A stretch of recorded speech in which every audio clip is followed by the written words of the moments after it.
Alright, you guys, it comes time for every car guy's career to do that first engine teardown.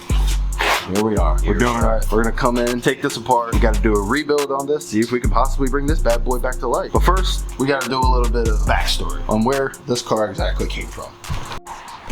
Alright guys, so we're here at my buddy Lucas's house. He's letting me keep the car here. This is my 2006 Subaru Impreza wagon. It took a long journey to go get this car. It was a really big headache. We went up to a little town called St. Mary's, Pennsylvania. That's about a 4.5 hour drive from where we left from, but for us, it ended up being maybe an 8-hour adventure. So we got halfway through the trip, we went up a mountain, and then we stopped because the truck overheated. We noticed that the truck busted a fuel leak in it. Had to get out of the truck, find the fuel leak, and thankfully, so thankfully, we had a Honda motor in the back of the truck. And on that day, that Honda motor saved us because I was able to take a fuel hose off the motor and put it on the pump where it was leaking. Then we got back on the road and we were good for another hour, maybe an hour and a half. And then we overheated again. So it was 2 times we overheated. And then eventually we decided to stop at a Walmart. We stopped at our local Walmart, wherever we were. We had no idea where we were. And we drained the cooling system. A bunch of this nasty black brown stuff was coming out of the radiator. So we just did like 3-4 flushes with distilled water in the Walmart parking lot, just dumping it in the parking lot. Allegedly, we're just gonna say allegedly. And after all that, the truck stopped overheating and we were good. And we finally got to the location 9 hours after we left. All right, so there's a lot of things that I would love to do to this car, but before I can do anything aftermarket, I have to fix the rust. Subarus are known for their rust, both on their quarters and on their fenders. So you can see right here, we've got some really bad rust on this rear quarter panel, both on the rear and on the front by the door. So we've got to fix that first, which will probably just be me using body filler, body patches. We'll get it professionally painted because I know a guy, my dad. We've got some more rust here on the front fender. You can't see it that well, but if you pop open the door, you can get a little bit better of a view. The bolt in there is supposed to be connected to the fender and it's rusted so bad that it's broken apart from the fender. So we're gonna replace the front driver fender. Now, as you can see here, this front driver fender, it's in a lot worse shape than the passenger fender. It's actually almost completely rusted and broken apart from the bottom half. That's gonna get replaced too. Our rear driver side quarter panel, we have more rust. As you can see, the bumper is a little bit disconnected there. We're gonna have to see if we can repair this bumper or if we have to replace this bumper. We're gonna have to make sure that the bracket that holds the bumper on is straight, get some new pins for it, fix this rust. It's pretty bad. So, as we can see here, there's no engine inside of here. Before we put the motor back in, we're gonna wanna probably clean the subframe, seeing as it's covered in a bunch of nasty fluids. This is typical with almost all Subarus. Pretty much every Subaru with more than 150,000 miles, you're gonna find the subframe is disgusting. But at least it's lubricated and it will not rust. 2 more things. A little crack right here on the bumper. I don't think it's worth replacing the bumper for. I could probably get this fixed, repaint it, no problem. Got these little panels here on the front that kind of just pop out. So inside here, you can actually see it there. So in here, you can see that there's actually a wiring harness. So some of these nicer trim models, they actually do come included with fog lights that go in these slots. And then there's panels that have cut out for fog lights. So once we get all the body rust dealt with, we're gonna put fog lights in this too. So that's pretty much all the plans for the exterior. Eventually, we're gonna probably put coilovers on the vehicle as well. It's gonna be a great project. We're gonna have a lot of fun with it. But for now, let's get back to the garage and tear down this motor. Alright, so we're back at the garage. We got the EJ25 sitting right in front of us. We gotta stop wasting time and start tearing this motor down. Let's get to it. Alright, so we're gonna start with the fuel rails here. We've got pretty much everything on one side is gonna be the same on the other side. So we're just gonna do it on one side, show how it's done, and do it on the other side. So we're gonna start with the injectors here. So first step, you remove the connectors. I'm also gonna remove the connector for the cam position sensor. Now you can get a closer look at the fuel rail. There's 2 more bolts holding the railing right out. The whole fuel rail is gonna come off once the intake comes off. The oil filler neck, make it a little bit easier to access the connectors here. There's a little O-ring on there that seals it. Might replace it. I think a replacement will come with the engine seal kit. Just gonna put the bolts back in for now. It's a good way to keep track of your bolts. Just put them back where they came from. Remove every single connector that's attached to the head and the block. So this is going to be our variable valve timing solenoid. Be careful with these old connectors. You do not want to break them. This is like an oil pressure sensor. Now we're going to move over to the left side. Crank position sensor right here. This is our, I think this is actually the oil pressure sensor. This would be our coolant temperature sensor right here. The engine coolant temperature sensor runs into this coolant pipe that runs across the block. Alright, now as far as I know, the only two connectors left that have to be removed are the other variable valve timing solenoid in the back of the engine and the other oil pressure sensor or switch for the solenoid. Alright. So you've got this hose right here. This is for the positive crankcase ventilation. It vents the pressure in the crankcase back into the intake manifold. So you just have to pop that off from the intake because it goes into the block. So we're just gonna leave it on the block. Alright, so there's a coolant hose on the back of the throttle body that you have to remove. And then there's also a vacuum hose underneath that coolant hose. Now this specific engine is an EJ253, so the layout of the hoses may vary depending on what year of EJ you're working on. The intake manifolds are usually the only thing that vary. The block is all the same. Alright, so to remove our intake manifold, we got 2 bolts for each running board. So we've got a total of 8 bolts. That's not gonna work. So as you can see here, I've decided to up my horsepower a little bit. That was much faster. I'm gonna have to get another extension. There we go. The fuel rail interferes a lot.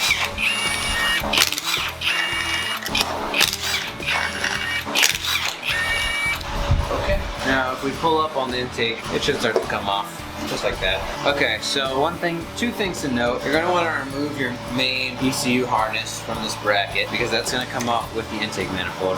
One other thing, you may or may not have this depending on your year model.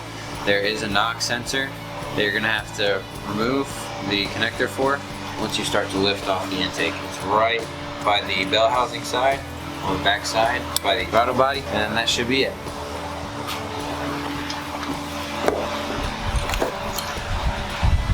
Go. The whole fuel system is actually still in there, so did not have to remove the injectors, but that's fine. The intake manifold is ultimately the brains of our operation. All the electronics will stay with that. Now I'm going to go ahead and remove our crankshaft pulley so that we can take off this timing cover and have access to our timing belt, our water feed, our whoa. Like butter. The good thing about the Subaru harmonic balancers, they're not only heat, they also slide right off. And we're gonna go ahead and put the bolt back in. And we're just gonna see if the engine spins.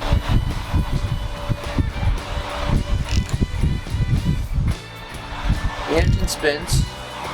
Doesn't feel too good. It spins. Alright, now we're gonna start removing the timing cover. Start with the outside edges. Alright, now that we've got the right side off, we can crack loose all the rest of the bolts.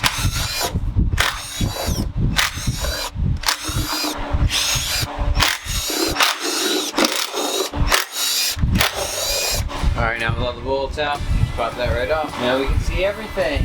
It looks like there were some pretty bad oil leaks underneath this timing cover. I think we're doing a whole engine reseal. Alright, so we've got a notch right here on the crankshaft. Alright, so for this crankshaft, we've got the notch right there, all the way back there. And then there's a notch right here on this crank position sensor. So those two notches will line up. And then you've got a notch on the left side shaft pulley. And it lines up with the line right here in the block, and then over here you've got another notch right here, and that lines up with the notch right here in the timing cover. So that's how you know that your engine's in time. Alright, so I'm just going to go ahead and take this timing belt off. I'm going to start by removing this idler pulley right here.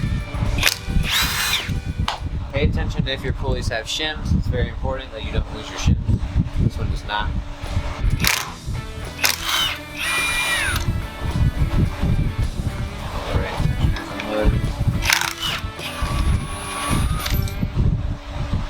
Tensioner does come with a washer, but if you plan on replacing it, it will come with a new one. Now you can go ahead and remove the belt.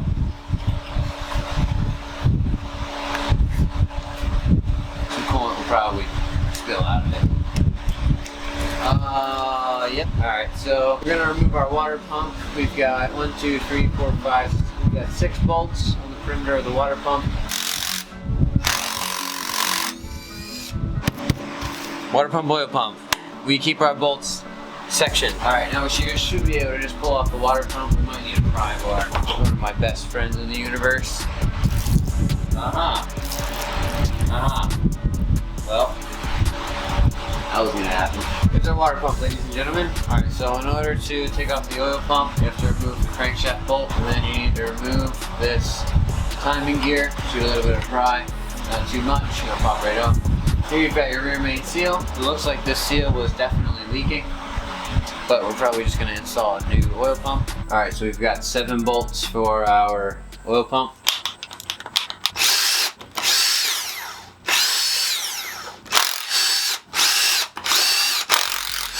That was juicy. Alright, so now we're just gonna want to go to the back side of the oil pump, pry bar, just pry in between the block and the pump, and oil. Voila! We have oil. You can just start prying in the seam. Once you get it to crack loose, pry equally on all sides, pry a little bit on the top, and then the seal will pop loose. And you can just pull the oil pump out. Ooh, does not look good. See a lot of discoloration, a lot of buildup, engine sludge. Let's go ahead and take apart the oil pump.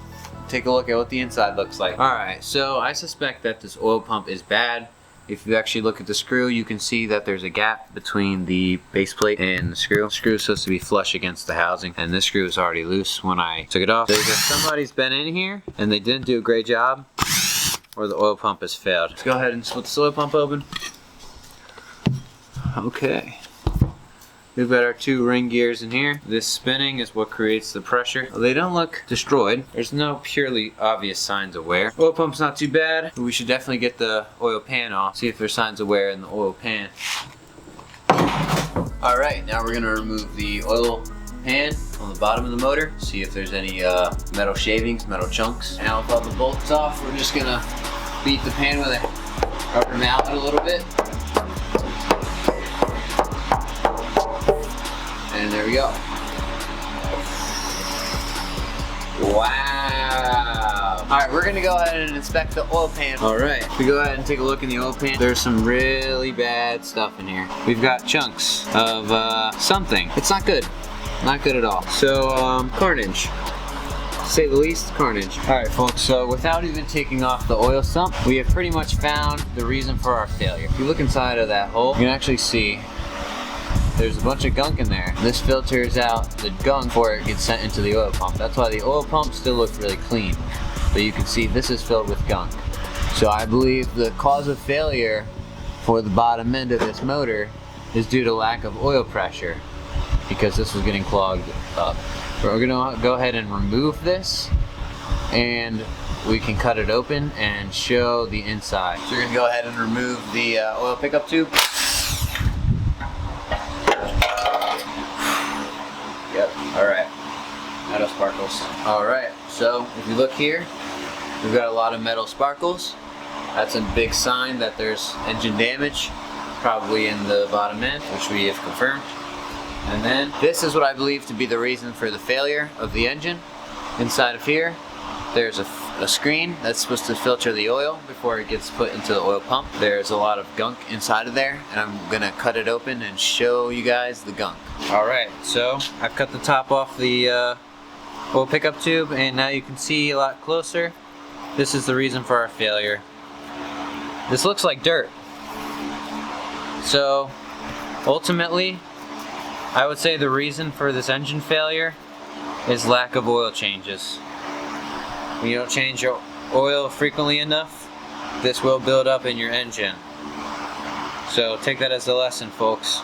Change your engine oil every 5,000 miles. So we're gonna start removing the heads now. So I'm gonna take off the camshaft pulleys.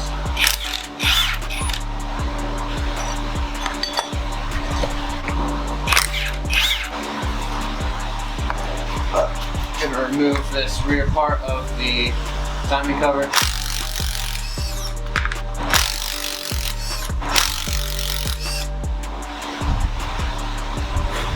Somebody filled those up with Loctite. Now we're gonna remove these valve covers.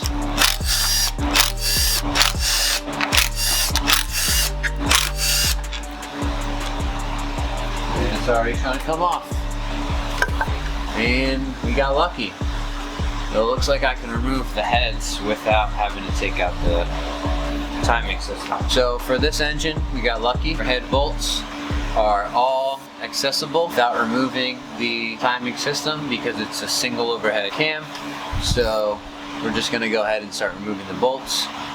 We have to do it in a cross pattern, so we'll do the top left, the bottom right, then the bottom left, the top right, and the middle top, and the middle bottom. And once we get them all cracked loose by hand, then we can whisk them off with the impact gun.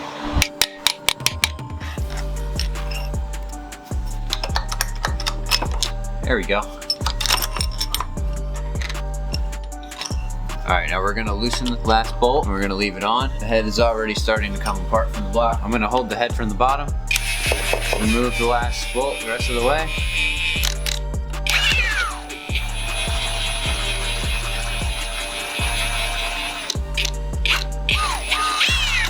And there we go. The head's been removed. Alright, so the inside of our cylinder walls don't look too bad from what we can see. The cylinders look good. Doesn't look like they've had contact with the valves at all. Same with this cylinder, looks good. We're gonna get a closer view of the cylinder walls once we get the block split in half and we get the pistons out. Alright, so we've got the second head removed. These pistons are looking good as well. There's a little bit of debris in there. It's not metal shavings, just dirt. Cylinder walls look like they're in good shape. Let's proceed. Alright, now we're gonna get the coolant crossover pipe taken off.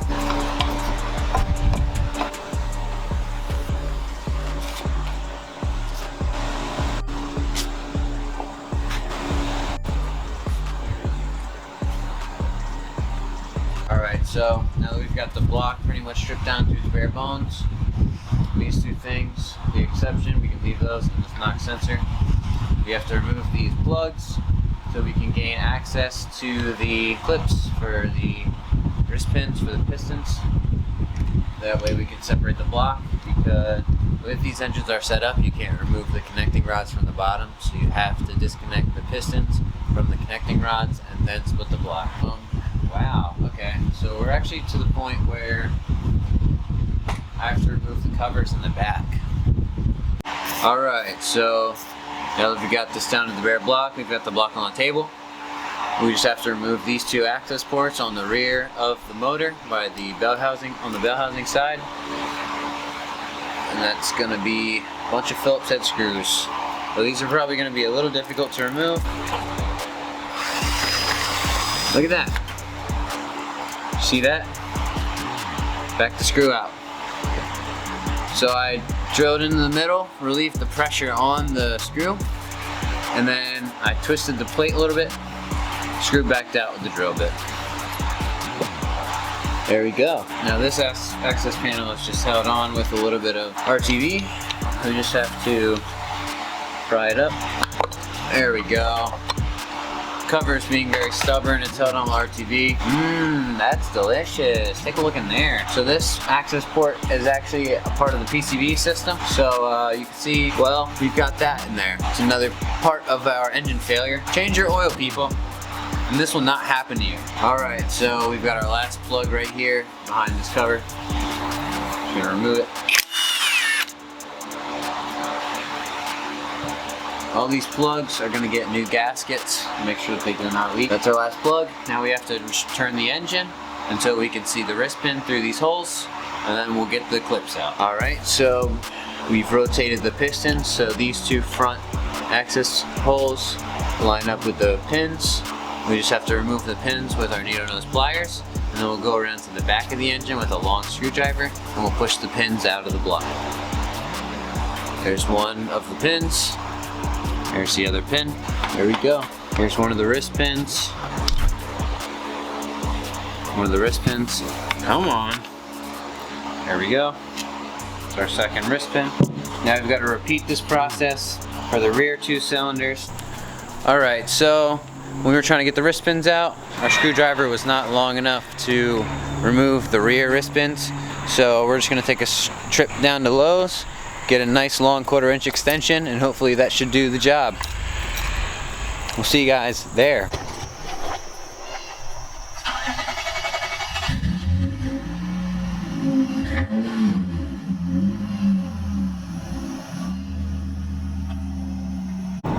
Alright, so we just got out of the Lowe's. We've got our 1/4 inch extension. Time to go get the job done. Alright, we're down to our last wrist pin here. Go ahead and get her out. Oh! Now we can start taking the bolts out and split the block. Yeah, those are real big boy bolts. Okay, so we've just made another store trip to get this 12mm 12.3/8 inch drive socket, because the 1/2 inch drive socket did not fit in between the coolant jacket. So now we are here and we will remove these bolts inside the block. If you lift, it should come off. Okay. Yeah. Hell yeah. Look at that, baby. We're going to ideally disassemble all these rods and get a look at all the bearings, and we'll see what kind of condition the bearings are in. We're gonna replace them anyways, but it's always good to know, to find the source of our noise. So you've got this bearing. Lots of wear on that bearing. I think it's in there. So we've got lots of wear on the inside of this bearing. You can see it. Does not look good. There we go. You can see all the scores. I'm just removing the nuts, neck and rod hardware. Let's just pull the crankshaft out. There you go. Yeah, just rotate it. There you go. Let's go, baby. Our whole rotating assembly right there. That's a very expensive part. Very expensive part. Let's not hurt it. We're gonna go ahead and rip the rest of the rods apart, and then we'll come back and show the condition of the bearing. All right, ladies and gents, we found the source of our knock, actually. Okay. All right. That's not good. That's very not good. Oh my gosh. All right, ladies and gents. So the cause of our knock on the bottom end is going to be this connecting rod. The bearings have spun. This is basically what a spun bearing looks like. The bearing has extended out past its point where it's supposed to sit, and the two bearings joined together and they locked up. Hopefully this will be okay. Hopefully we can just take some material off. This crank might need to go to a machine shop. All right guys, so most of our bearings look good. Our official diagnosis for the rod on the bottom end is the spun bearing on cylinder 3. And here's what the other bearing looked like on cylinder 3. We'll just compare this bearing to a normal bearing. The bearing's wider, it's gotten flattened, and badly scored. We had some bad scoring on the crankshaft main journal bearings for position 2, and that's it. So we're gonna put new bearings and everything, and hope that once the oil system's cleaned out, our parts will get proper lube. All right guys, so here's all the engine parts broken down on the table. In the next episode of the series, we're gonna be putting all this back together. So stay tuned. And if you're excited to see us put everything back together, subscribe. That way you'll be notified when the next video comes out.